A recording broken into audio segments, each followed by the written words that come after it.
Camille was standing in the kitchen, her hands still wet from washing dishes, when Marcus walked in.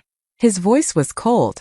"You need to pack your things," he said without looking at her.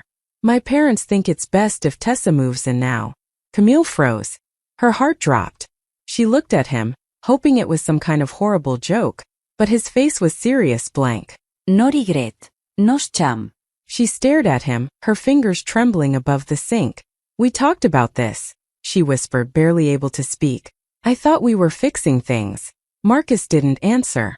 Camille heard soft footsteps behind her. She turned her head slightly and saw Denise, her mother-in-law, standing at the doorway. Her arms were crossed, and a cruel smile was on her lips. And right behind Denise was Tessa. Tessa, the woman Marcus used to date before he married Camille. The one his family always loved. The one they always compared Camille to. Tessa stood there holding a suitcase, like she was already home. Camille looked at them. Denise's smirk, Tessa's smug silence, Marcus's coldness. It hit her all at once. They had planned this. It wasn't sudden. It wasn't emotional. It was decided, done, and delivered like a business deal. She didn't cry. She didn't scream. She just wiped her hands on her shirt, turned away, and walked to her room. No one stopped her. No one spoke. She packed her bag slowly, quietly. Her wedding photo was still on the dresser. She didn't take it. She didn't take anything that reminded her of them. As she walked out of the house she once called home, not a single person said goodbye. Felt like death, only worse. Because she was alive, and they had chosen to treat her like she was nothing. Thrown out like trash. Just so they could make room for their perfect woman. A quiet, soft-spoken woman who came from modest beginnings. Camille never asked for much. She believed in love, in kindness, and in building a simple, happy life. She met Marcus in college. He was everything she wasn't. Confident, charming, ambitious. He came from a wealthy family, used to fancy dinners, important people, and high expectations. Still, he noticed her. At first, he made her feel special. He said he liked how calm she was, how real she seemed. They dated for 2 years before he proposed. Camille thought she had found her forever. But things changed after the wedding. From the beginning, Marcus's family looked down on her. Especially his mother, Denise. She would smile to Camille's face but always make little comments behind her back, or even in front of her when no one was around to hear. She doesn't know how to dress for events. She speaks so softly, people can't even hear her. She should learn how to act like a politician's wife. Camille tried. She really did. She changed the way she dressed. She took etiquette lessons. She stood at Marcus's side at every fundraiser, every party, every campaign meeting. She smiled when people ignored her. She smiled when they pretended she wasn't there. But inside it hurt. And the pain grew slowly, like a wound that never healed. She worked hard to be the wife Marcus needed. She cleaned their home, cooked his favorite meals, helped him rehearse speeches, even typed out his notes late at night. She did everything, quietly, without asking for praise. They tried to have a baby. Twice, Camille got pregnant. And twice, she lost the baby before the second trimester. The heartbreak crushed her. She blamed herself. But Denise blamed her too loudly. "She can't even give us a child," she once whispered to someone at a family dinner, thinking Camille wouldn't hear. Marcus didn't defend her. He said nothing. He always said nothing when it came to his family. Things became worse when Tessa came back into town. Marcus's ex-girlfriend from college. Tessa was everything Denise wanted in a daughter-in-law. Confident, stylish, rich. She knew which wine to serve, which fork to use, and how to impress every guest. Denise invited her to every family event. At first, Camille thought it was harmless. But then she started noticing the way Marcus looked at her. The way he laughed with her. The way he became cold toward Camille. Eventually, the love faded. Or maybe it was never really there to begin with. Now Camille has nothing. No husband. No home. No money. After Marcus kicked her out, she went to stay with her friend Yara, the only person who didn't treat her like she was invisible. She sleeps in Yara's guest room, curled up with a blanket and a pillow that still smells like someone else's perfume. Her bank account is almost empty. Her eyes are tired from crying. Her heart feels numb. She keeps asking herself the same question every night before she sleeps. Was I ever enough for them? But deep down, a small voice inside her is beginning to wake up. A voice that no longer wants to cry, no longer wants to beg. A voice that's starting to whisper something new. They were never enough for you. Camille watches from the street as Tessa steps out of a car, holding flowers and laughing. She walks right up the stairs to the condo. The same home Camille once cleaned every day. The same place she cried and prayed and tried to build a future. Now it belongs to someone else. Through the window, Camille sees Denise open the door and pull Tessa into a hug. They smile like it's a celebration. Like they've won. Tessa walks in without hesitation, already acting like she lives there. Camille doesn't move. She stands on the sidewalk with a small bag in her hand, dressed in the same clothes she wore when she left. She looks up at the condo and realizes she has truly been replaced. Not just as Marcus's wife, but as a person, as a part of their lives, as if she never mattered. The next day, Camille meets a lawyer. She doesn't have much money, but her friend Yara helped her book a free consultation. The lawyer listens carefully, then frowns. There's something strange here, he says, pointing at some paperwork. The condo, the one you and your husband bought together. It's no longer in your names. Camille leans forward. What do you mean? He turns the screen toward her. Your husband signed the condo over to his parents 2 weeks ago. That means legally you don't own any part of it anymore. Camille feels her heart stop. 2 weeks ago. That was before Marcus asked her to leave. Before he acted like things had just fallen apart. He planned this. He took her name off the home before even telling her to go.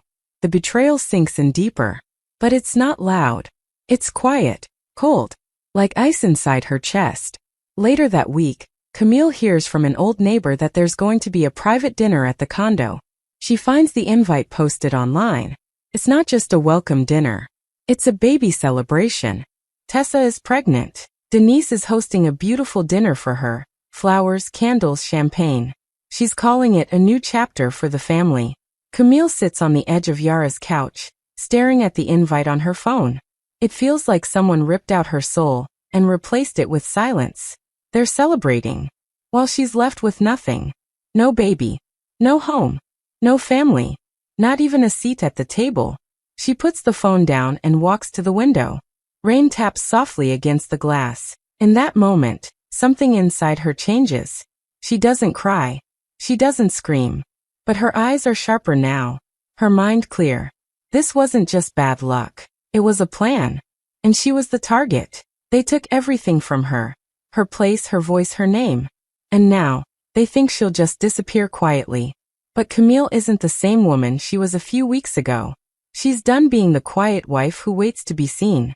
Now she's watching, listening, learning. She doesn't want revenge made of loud anger. She wants justice, slow, careful, and sharp. For the first time in weeks, Camille breathes in deeply. She's not broken. She's awake. Camille takes a job at a small law firm as a receptionist. It's not fancy, and the pay is just enough to cover food and rent for the room she's renting from her friend Yara. But it gives her something she didn't have before. Information. She shows up every morning on time, dressed neatly, speaking politely. First, no one really talks to her much. But over time, a kind paralegal named Naomi starts eating lunch with her. One afternoon, Camille shares a little of her story. Not everything, just enough.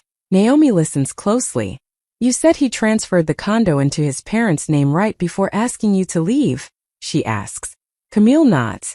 Naomi leans in. That's not just cruel. It might be illegal.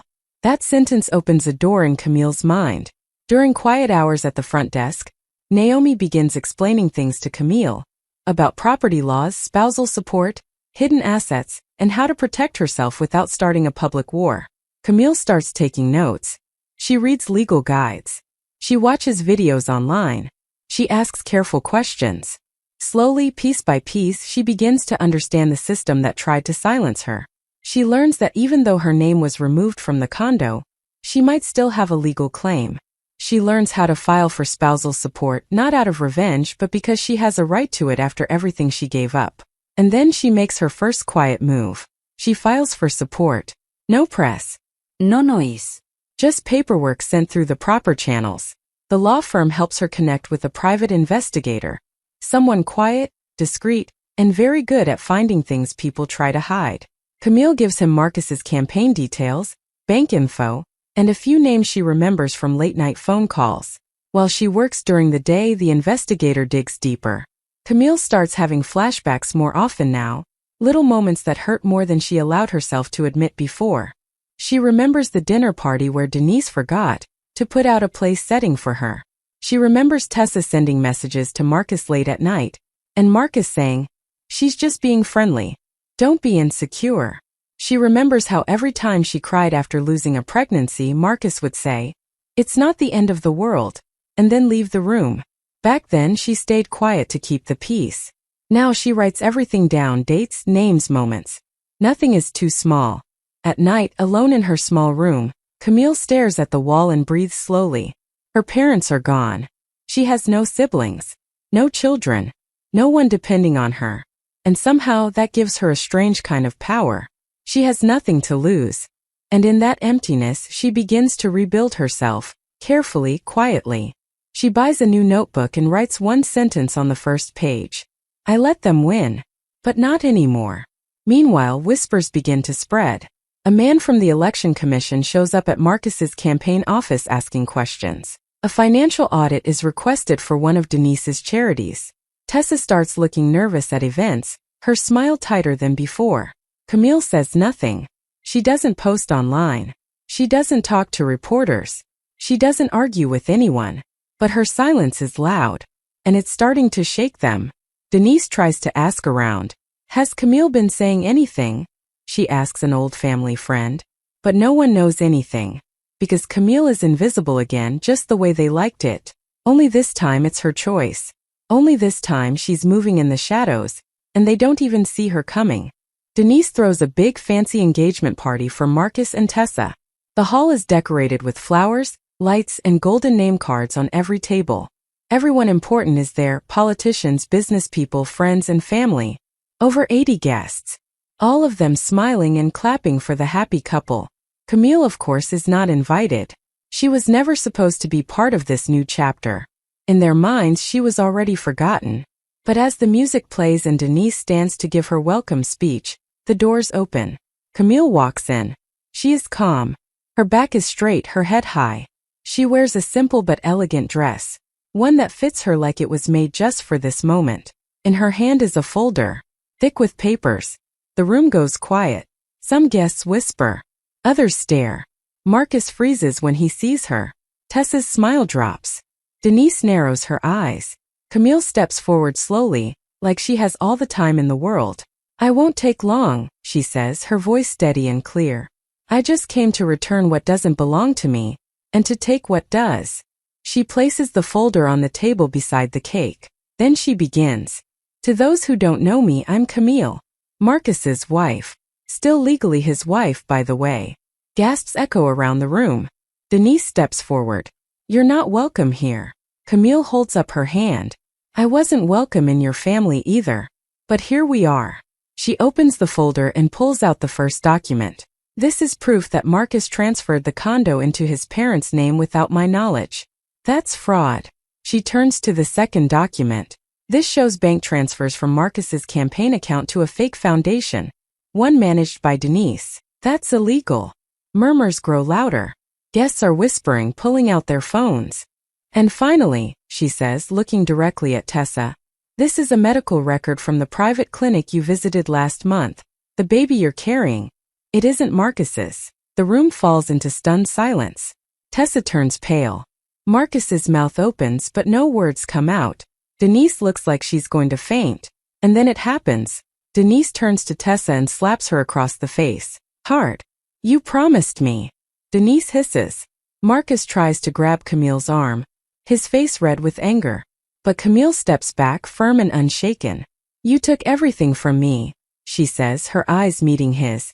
"Now I'm just taking it back." She calmly picks up the rest of the papers and hands them to a man in a dark suit waiting near the door. Her lawyer. "Legal action has already started.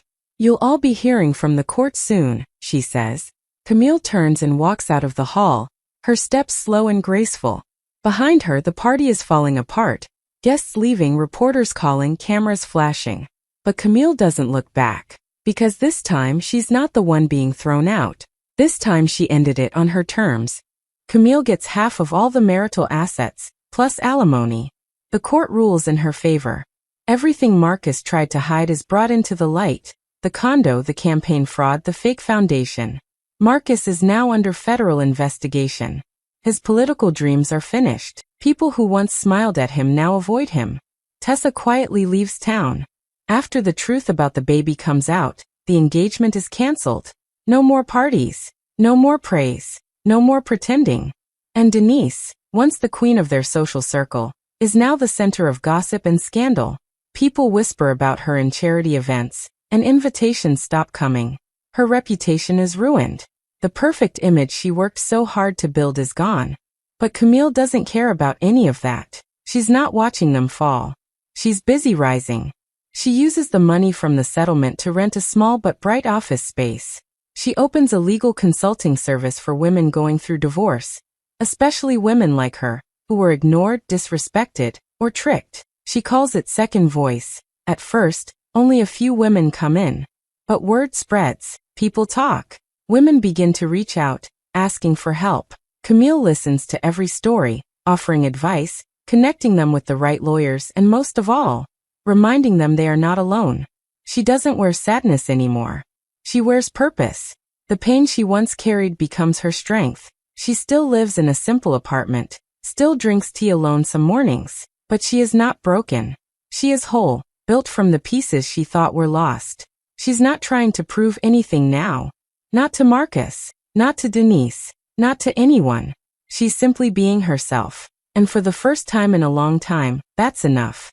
She sits in the now empty condo, the same place where she once cried herself to sleep, where she felt like a ghost in her own home. But now it's quiet in a different way. Peaceful. Rain taps gently on the windows. The rooms are empty but not lonely. They are clean, calm, hers. Camille walks to the small table near the window and lights a candle. The soft glow fills the space. She opens a drawer and pulls out a folded piece of paper. It's a letter. One she wrote to herself months ago, during her darkest days, when she had nothing and no one. Her hands shake a little as she opens it. She reads slowly. You will survive this. Even when it feels impossible. Even when the silence is loud and the pain is sharp. One day you will breathe without crying. You will stand without shaking. And you will no longer need to prove your worth to people who threw you away. A tear rolls down her cheek, but it's not from sadness. It's from relief, from healing. She folds the letter and places it back in the drawer. Then she looks around the condo, her condo, and smiles. I didn't lose them, she says softly to herself. I lost people who never saw me to begin with. And for the first time in a long time she feels free. Hey besties. Two Hearts, thank you so much for watching till the end. Don't forget to like, drop a comment, and hit that subscribe button for more stories like this. See you next time, bye. Waving hand sparkles.